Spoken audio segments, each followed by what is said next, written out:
ब्रह्मा जी के पुत्र हुए कश्यप मरीच मुनि, मरीच के पुत्र कश्यप और कश्यप के पुत्र हुए भगवान सूर्य। सूर्य से सूर्य वंश चला और इसमें भगवान श्री राम का आगमन। श्री राम जी महाराज का चरित्र बड़ा दिव्य है, बड़ा पावन है।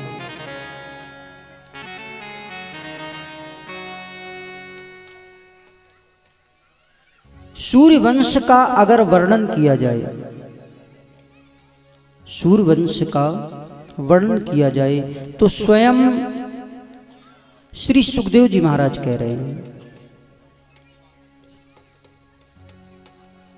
क्या कह रहे हैं? श्रूयताम मानवो वंशा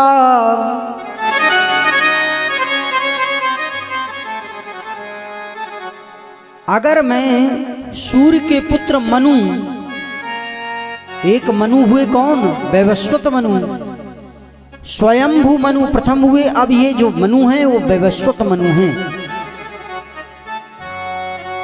श्रूयताम मानवो वंशा अगर मैं मानव वंशों के चरित्रों को श्रवण कराऊं, प्राचणेर परंतप हे राजन न सकते विस्तर, तो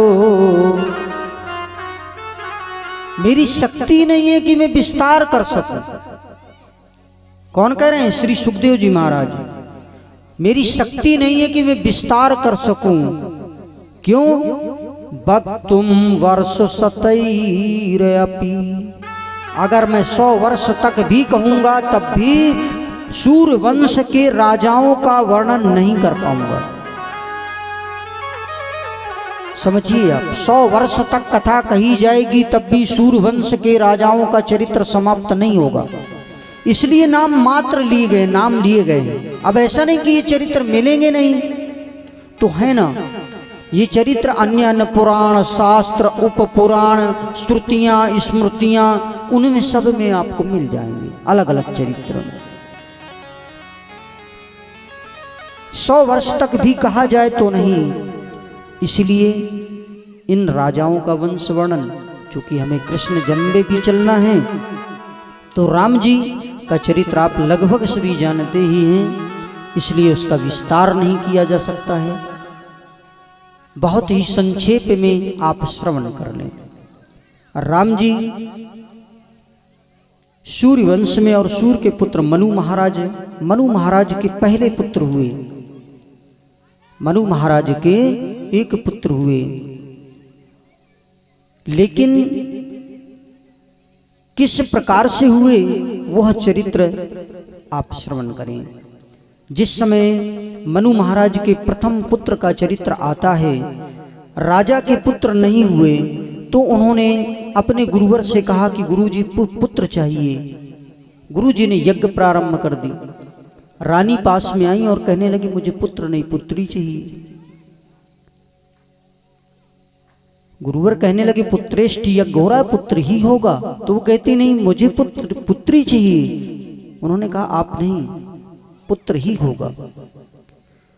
रानी गई, धन देकर के जो ऋत्विज लगे हुए थे, ब्राह्मण लगे थे अन्यान्य, उनको धन दिया। बोले आपको मंत्र पढ़ना है, गुरुजी को थोड़ी ना पढ़ाना है, आप तो पुत्री वाला मंत्र पढ़िए। परिणाम क्या हुआ कि जब जन्म हुआ तो पुत्री ही हुई। राजा पहुंच गए, कहने लगे महाराज ये कैसा, मैंने तो पुत्रेष्ठ यज्ञ कराया था, पुत्री कैसे? तो राजा ने जब ये कहा तो ध्यान से देखा तो सब पता चल गया कि रानी ने धन दिया, जिससे ब्राह्मणों ने उनके निमित्त जब कर दिया। तो वशिष्ठ जी कहने लगे नहीं आप चिंता मत करिए, मैं अपने तपोबल से इस पुत्री को ही पुत्र बना दूंगा। पुत्र बना दिया, नाम पड़ा सुद्युम्न।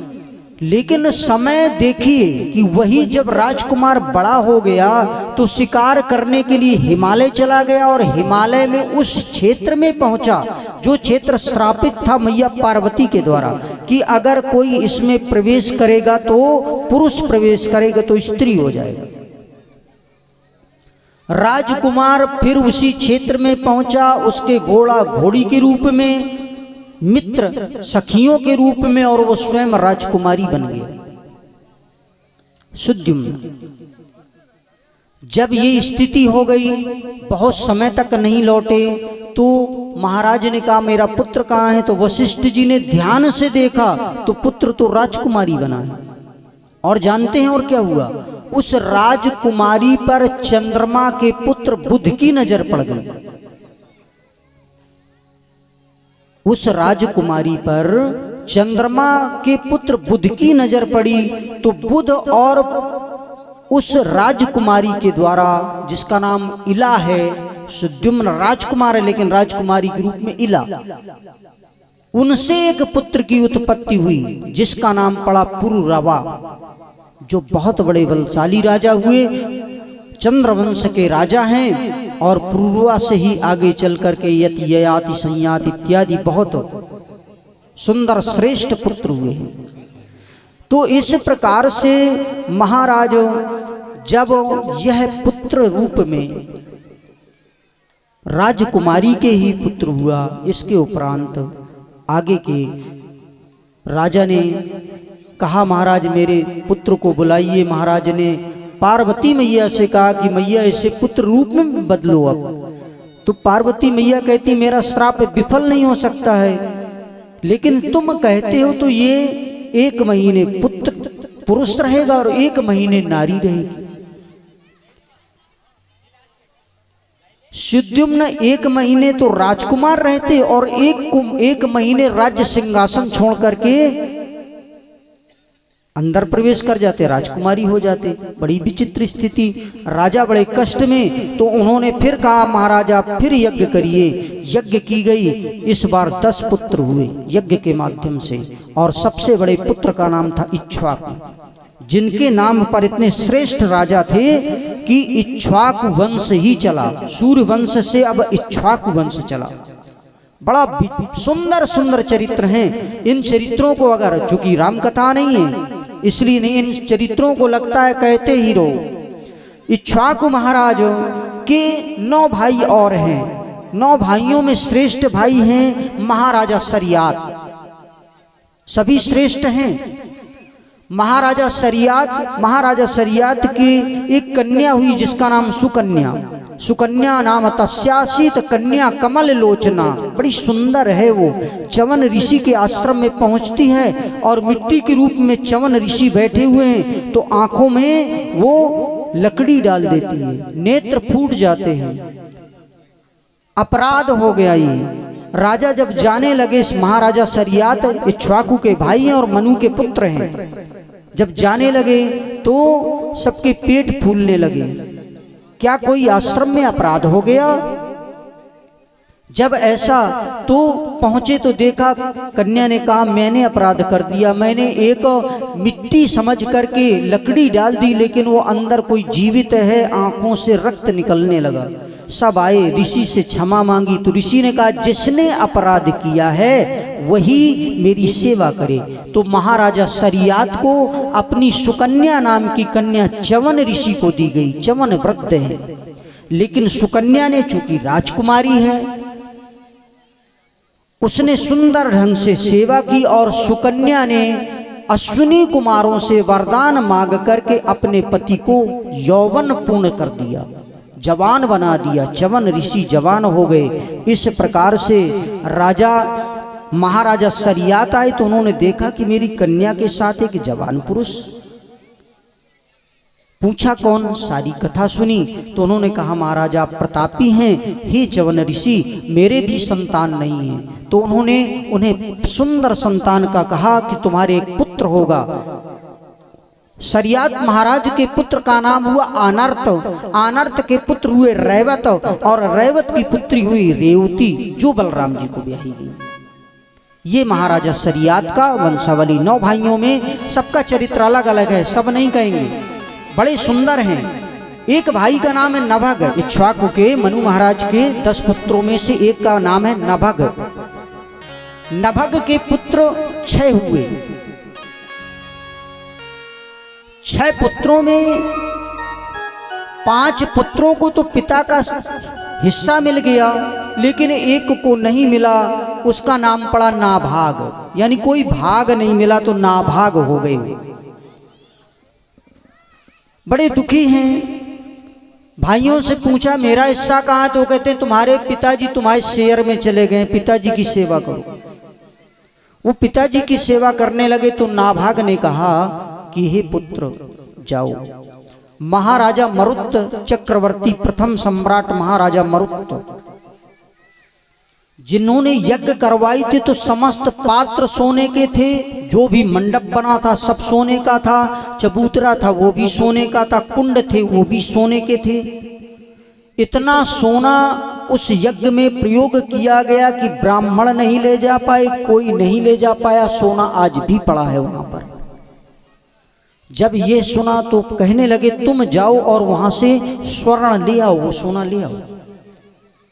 महाराजा नभग के पुत्र नाभाग गए और वहां से सोना ले जाने के लिए जब मन किया तो वहां पर चंड खड़ा हो गया, क्योंकि किसी भी यज्ञ में चंड का अधिकार होता है शेष बचे हुए भाग पर। बोले आप कैसे, ये मेरा अधिकार है। तो कहने लगा चंड जब मेरा अधिकार है तो ये बस सुनकर के नाभाग वापस आए और पिताजी से कहा कि वहां तो कोई दूसरा है। बोले हाँ सत्य में वही है, उसी का अधिकार है। वो फिर वापस गए, बोले नहीं ये आपका है, क्षमा करिए मुझसे गलती हो गई। प्रसन्न हो गया चंड, ले जाओ सब ले जाओ।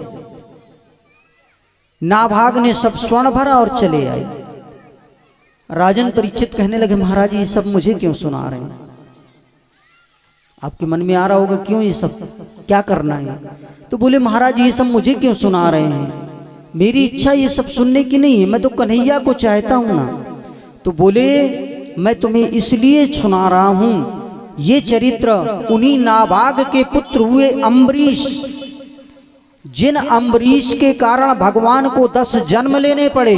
भगवान के इतने अच्छे भक्त थे, आप जानते एकादशी व्रत रहते हैं, एकादशी व्रत में महात्मा अम्बरीश जिनको दुर्वासा जी ने सोचा भस्म कर दें, लेकिन स्वयं परेशान हो गए। भगवान के भक्त को परेशान करने के कारण अम्बरीश का चरित्र आता है। इस प्रकार से सुंदर सुंदर चरित्र कहते हुए एक से एक सुंदर राजा हुए हैं, चाहे महाराजा हरिश्चंद्र हो, चाहे महाराजा दिलीप, भागीरथ, असमंजस, अंशुमान, स्वयं महाराजा रघु, जिनके नाम पर इक्ष्वाकु वंश रघुवंश में बदल गया। महाराजा रघु एक बार एक जगह कथा कह रहे थे, बोले महाराज ऐसा क्या है कि भाई इक्ष्वाकु वंश रघुवंश हो गए?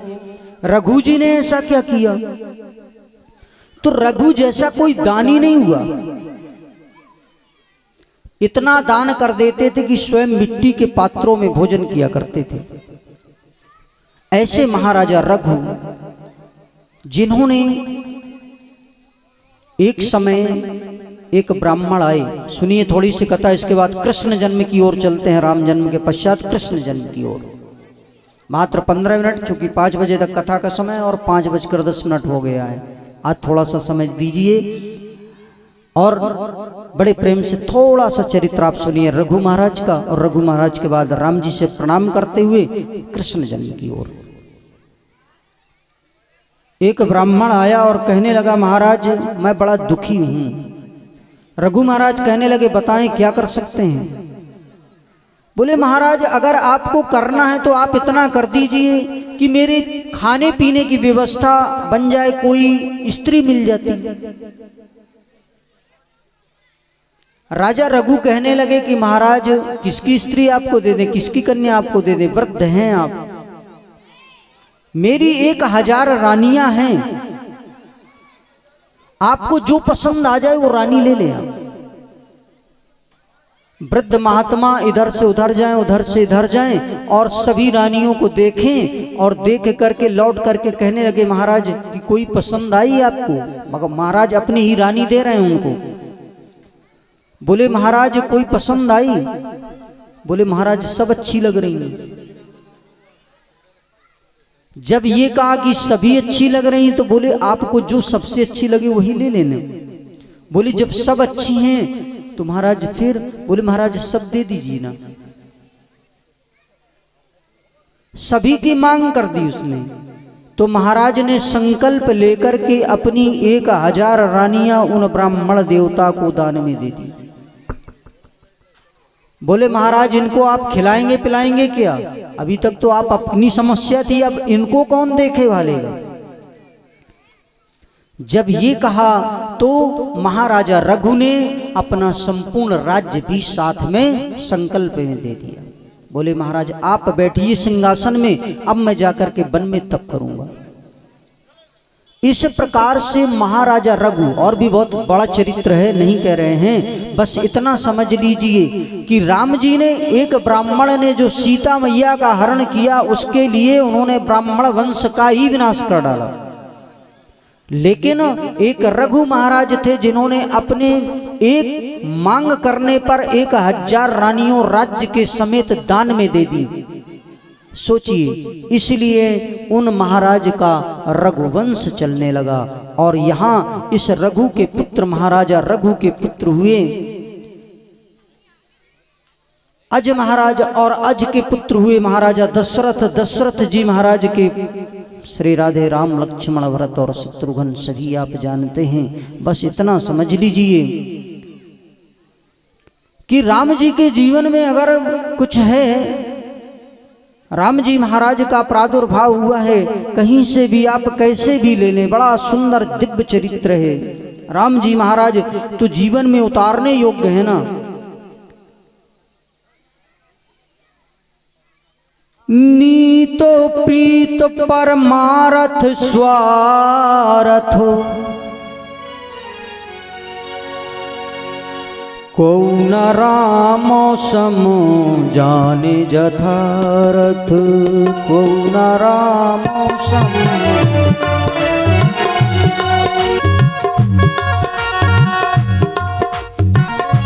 नीत प्रीत पर मारथ स्वारथ, को न राम समझान यथारथ, को न राम समझान यथारथ। चाहे नीत की बात हो, चाहे प्रीत की बात हो, नीत में अगर जाएंगे आप तो राम जैसी नीति नहीं हो सकती है। प्रीत में जाएंगे तो राम जैसी प्रीत नहीं हो सकती है। परमार्थ में अगर जाएंगे तो राम जी जैसा परमार्थ किसी ने, और स्वार्थ की बात करेंगे तो राम जी जैसा कोई स्वार्थी भी नहीं होगा। ये राम जी जानते हैं, सब कुछ जानते हैं कि परमार्थ क्या है, स्वार्थ क्या है, नीत क्या है, प्रीत क्या है। पूरा चरित्र कहें बहुत हो जाएगा। बस ये समझ लीजिए, राम जी जिस समय जन्म होता है, दशरथ जी महाराज के यहाँ प्रादुर्भाव हुआ। छोटी सी कथा ले लेते हैं राम जी की, पूरा विस्तार नहीं लेंगे। कहीं से भी आप उठाएं, ऐसी ऐसी दिव्य कथाएं जो शायद बड़ी मुश्किल में सुनने को मिलती है। ऐसा नहीं कहते हैं क्योंकि आप विद्वान आते हैं, सभी सुनाते होंगे, लेकिन उनके रहस्यों पर जाएंगे जब हम। रहस्य रामायण के एक एक बड़े दिव्य हैं।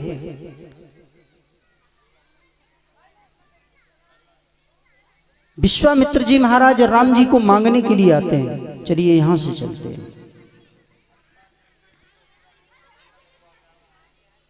राजा क्या कह रहे हैं? हम आपको दे देंगे। सब सुत मोहि प्राण की नाई, राम दे तो नहीं बनाए गोसाई। मैं राम नहीं दे सकता हूं, राम नहीं देते बन रहा। क्यों? कारण क्या है उसका? राम क्यों नहीं दे रहे हैं? क्योंकि राम उनके हैं ही नहीं, राम पर अधिकार नहीं है उनका। अब क्यों नहीं है? एक समय शनि महाराज, ध्यान से सुनिएगा, एक समय शनि महाराज रोहिणी नक्षत्र में प्रवेश करने जा रहे हैं, और रोहिणी नक्षत्र में शनि जब प्रवेश कर जाए तो भीषण अकाल 12 वर्ष का पड़ जाता है। दशरथ जी के समय में जब ऐसा हुआ तो दशरथ जी ने देखा शनि महाराज सकट भेदन कर रहे हैं, रोहिणी नक्षत्र में प्रवेश कर रहे हैं, पहुंच गए युद्ध करने के लिए। महाराज आप भेदन नहीं करेंगे? शनि कहते हैं हम अपनी गति को कैसे रोक सकते हैं? बोले महाराज मुझसे युद्ध करना पड़ेगा। दशरथ जी युद्ध के लिए तत्पर हुए। दशरथ जी ने बाण चलाए और शनि महाराज ने थोड़ी सी दृष्टि, क्योंकि शनि कभी देखते नहीं किसी को, और जब शनि महाराज ने थोड़ी सी दृष्टि ऊपर की तो रथ भस्म हो गया। दशरथ जी महाराज शनि लोक से सीधे नीचे चले आ रहे हैं, निश्चित मृत्यु। लेकिन उसी समय एक गीध ने देखा, जटायु ने अपने पंखों पर उन्हें रख लिया और नीचे ले आए। 14 दिन सेवा की, जब आंख खुली तो कहने लगे महाराज आप हमें, दशरथ जी महाराज कहते हैं आपने हमारा जीवन बचाया, वरदान मांग लो। कहते महाराज कुछ नहीं चाहिए हमें, अगर वरदान देना है तो ये दे दीजिए कि जो पहला पुत्र आपका होगा वो हमें आप प्रदान करेंगे, हमारा होगा। दशरथ जी ने वचन दे दिया कि जो मेरा पहला पुत्र होगा वो तुम्हें दिया। राम जी का जन्म हुआ, गीधराज जटायु आ गए। दशरथ जी ने राम जी को दिया, कहने लगे आप इसे ले जाइए। तो कहने लगे नहीं, कहां ले जाएंगे, आप ही इनका लालन पालन करिए और मैं अपनी संपदा आपको धरोहर रूप में दिए हूं। जटायु चले जाते हैं।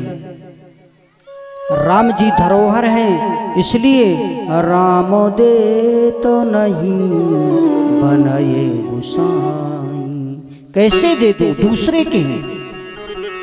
तत्पश्चात आगे पुनः चरित्र आते हैं राम जी का राज्याभिषेक भी हो रहा है। तो कैकेयी माँ से राम जी कहते देखो पिताजी मेरा राज्याभिषेक कर रहे हैं, मुकुट है नहीं, क्योंकि कैकेयी माँ बता चुकी हैं कि मुकुट छीना जा चुका है अयोध्या के सिंहासन पर, अयोध्या का मुकुट ही नहीं है, तो फिर नकली मुकुट से पूजा होगी क्या। इसलिए उन्होंने राम वनवास कारण बना। एक कारण नहीं, कारण कई अकारण नहीं है, और वन के सिवा कुछ निवारण नहीं है, उनको वन जाना ही पड़ता। दूसरा कारण तापसो अंध श्राप सुधि आई, जो तपस्वियों ने श्राप दिया था श्रवण के माता पिता ने कि पुत्र वियोग में आपकी मृत्यु होगी। अगर राम जी से वियोग नहीं करवा रही हैं कैकेयी मैया, राम जी ने कहा है कैकेयी माँ से कि मैया आप मेरा वियोग कराइए, नहीं जब हम परम धाम को जाएंगे तभी तो दशरथ जी समाप्त होंगे, क्योंकि पुत्र वियोग में ही मृत्यु कारण बनेगी। तो अगर वियोग नहीं होगा तो फिर दशरथ जी को कभी मृत्यु ही नहीं होगी, तो क्या पहले पुत्र मरेंगे तब दशरथ जी। कारण कई अकारण नहीं हैं, विभीषण भाई हैं राम जी के। एक कारण उनको लंकापति बनाना, जटायु मेरे पिता हैं, उनको जाकर के वन में अंतिम संस्कार करना उनका सब बताया। बाली के यहाँ मुकुट रखा है, क्योंकि दशरथ जी जब शनि लोक से वापस लौट रहे हैं, देवासुर संग्राम से एक बार वापस लौट रहे हैं, बाली के यहाँ रुक गए। पंपा सरोवर में देखा बड़ा सुंदर है किष्किंधा पर्वत, वहां पर रुक गए। बाली ने देखा, बाली तो विश्व विजेता था, कोई जीत ही नहीं सकता था। पत्र लिख करके भेज दिया कि आप मेरे बगीचे में मेरी बिना अनुमति के रुके हैं, 3 शर्तें हैं, एक मान लीजिए और जाइए। पहली शर्त यह है कि आप मुझसे युद्ध करें, दूसरी शर्त यह है कि अपनी रानी मुझे दे दें, और तीसरी शर्त है कि मुकुट मुझे दे दें। 3 में से जो अच्छा लगे कर लीजिए, चाहे युद्ध करें, चाहे रानी दे, चाहे मुकुट दे। तो दशरथ जी ने चुपचाप मुकुट दे दिया। इस प्रकार से भगवान राम कहते हैं हमें जाना पड़ेगा मैया। और कैकेयी ने आज संसार को जैसे भगवान शिव ने विष पान किया, इसी प्रकार से कैकेयी ने मैया ने कलंक को धारण कर लिया राम जी की इच्छा से। राम जी ने कहा मैया मुझे वन भेजो आंखें बंद करके। पूछा कौन? बोले राम हूं माँ। आंखें खोलो। बोले नहीं खोलूंगा। क्यों? बोले जब तक आप मुझे वचन नहीं देंगी। वचन क्या देना है? मेरे भैया भरत को 14 वर्ष का राज्य सिंहासन और मुझे 14 वर्ष का वनवास। भरत का तिलक हो जाए यही है। इस प्रकार से आज राम जी का चरित्र कहां तक कहें, कहीं से भी आप उठाइए। नीत की बात करें, सब नीत की ही चल रही है। राम की नीत अधिक है या रावण की नीत? आप सोचेंगे कि रावण कम नीतवान था क्या? रावण और राम की नीत का अगर तुलनात्मक अध्ययन किया जाए तो कैसा है? रावण की नीत क्या है? जब रावण समाप्त हो चुका है, लक्ष्मण जी को भेजा राम जी ने कि जाओ उससे शिक्षा ग्रहण करो। लक्ष्मण जी जाते हैं वापस, बोले मक्खियां निकल रही हैं, मुख से घुस रही, नाक से निकल रही हैं, कैसे? तो बोले एक बार पुनः जाओ चरणों में बैठकर निवेदन करो। गए लक्ष्मण जी चरणों में बैठ करके निवेदन किया कि महाराज मुझे शिक्षा दीजिए। मृतक पड़ा है रावण। एक झटके में रावण बैठ गया और बैठ करके सबसे पहले उसने धनुष बाण जो लक्ष्मण जी का रखा था उसको लिया और खींच करके बोले मार दूं। लक्ष्मण जी सोचने लगे इसके मुख से तो मक्खियां निकल रही थी, आ जा रही थी, तो मृतक हो चुका है। एक क्षण भी नहीं लगा, बैठ गया। बोले मार दूं। लक्ष्मण जी कुछ बोल नहीं पा रहे हैं। बोले आप शेषा अवतार हैं ये ना समझिए, मैं भी भगवान शिव का परम भक्त हूं, तुम्हारी मृत्यु एक क्षण में कर सकता हूं। बोले महाराज फिर? बोले मारूंगा नहीं क्योंकि तुम राम के भाई हो। लक्ष्मण जी कहने लगे तुम सब जानते थे तो फिर तुमने यह सब क्यों किया, ये युद्ध? बोले अब मेरा परिवार कैसे तरता? मैंने अपने परिवार को तारने के लिए राम से युद्ध किया। बोले तो फिर तुम्हें क्या बचा? ये तो सब मर गए, सब बेकार हो गए। बोले कौन कहता है? लंका हमारी है, हमारी ही रहेगी। मेरा भाई विभीषण ही लंका में बैठेगा, आप नहीं बैठ पाएंगे। तो बोले विभीषण? बोले मैंने ही लात मार करके इसलिए भेजा कि हम सब समाप्त भी हो जाएं तो मेरा भाई ही राज्य करेगा। ये रावण की नीत थी। राम की नीत अलग है। राम जी जानते हैं कि रावण हमसे अधिक नीतवान है। विभीषण को इसीलिए तो भेजा गया ना। बोले तुम तो राक्षस हो। बोले कौन कहता है हम राक्षस हैं? हम राक्षस हैं लेकिन पूजा भी तो करते हैं। पूजा किसकी करते थे? बोले पूजा के लिए पुजारी। अगर चाहता तो रावण क्या विभीषण पूजा कर पाते? बोले मेरा भाई पूजा भी करता है, तुलसी वाटिका भी लगाए, नरसिंह भगवान की पूजा भी करता है, हमें सब ज्ञान है। लक्ष्मण तो ये नीति है राम जी की और रावण की नीति। तो श्री राधे जहां तक कहें कम पड़ता जाएगा, समय भी हो रहा है, तो बस इतना समझ लीजिए कि किस तरह माँ बाप का सत्कार करना चाहिए। किस तरह माँ बाप का सत्कार करना चाहिए। अगर राम जी के विषय में जानना है तो बस यह जानिए कि माता पिता का सत्कार कैसे करें, ये राम जी जानते हैं।